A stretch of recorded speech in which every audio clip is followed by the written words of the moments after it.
And welcome back to Varsity Sports. Well, the Roosevelt Rough Riders did a rare thing last Saturday. They combined perfection with a state championship.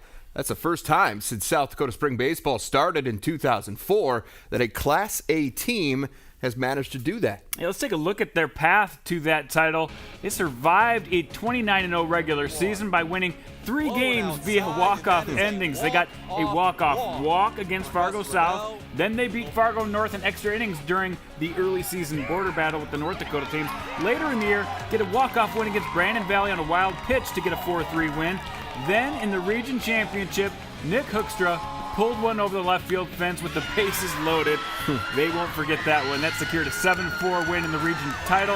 That moved them to the state tournament. Yeah, let's move on to that state tournament now. Poor fielding cost Pierre a few runs early, and Roosevelt took advantage. They beat Pierre by a count of 4-0. Brandon Valley then took care of business on their half of the bracket. Mitch Hoover pitched his second consecutive shutout, and Ryan Meyer delivered a leadoff home run to help the Lynx get past Watertown 7-0. So it was Brandon Valley and Roosevelt for the championship at Sioux Falls Stadium later on that afternoon. In the home half of the second inning, the Riders' Carlos Caro stepped up with the bases loaded.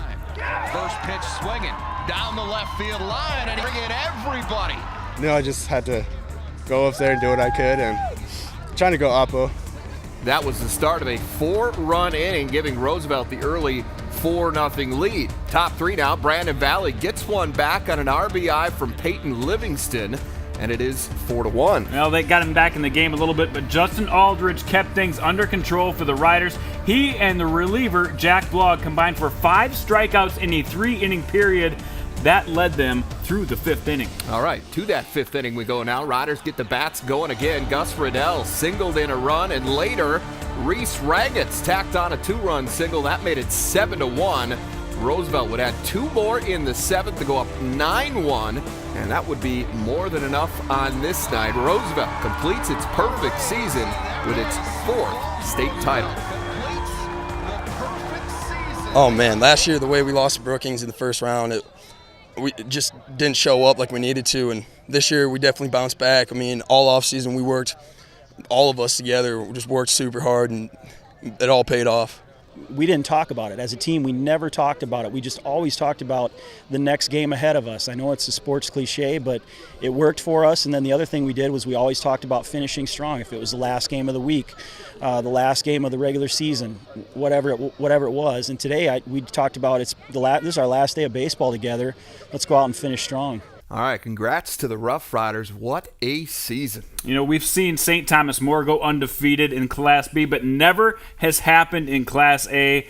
For them to win so many one-run games, so many walk-off games, and just have that extra push. And remember, they got a lot of inspiration from their injured teammate Austin Portner, who badly broke a leg in the last part of the regular season. They kind of rallied around that toward the end of the year, as if they needed something else to motivate them. But the Riders pulled off a spectacular season. Well, and wrapping your head around just the number of games they had to win to do it. I mean, it's one thing to go perfect at 15, 18-0, but 33-0, that's special. And remember, a lot of their biggest contributors, all juniors. So absolutely. They're going to be tough. All right, get ready, folks.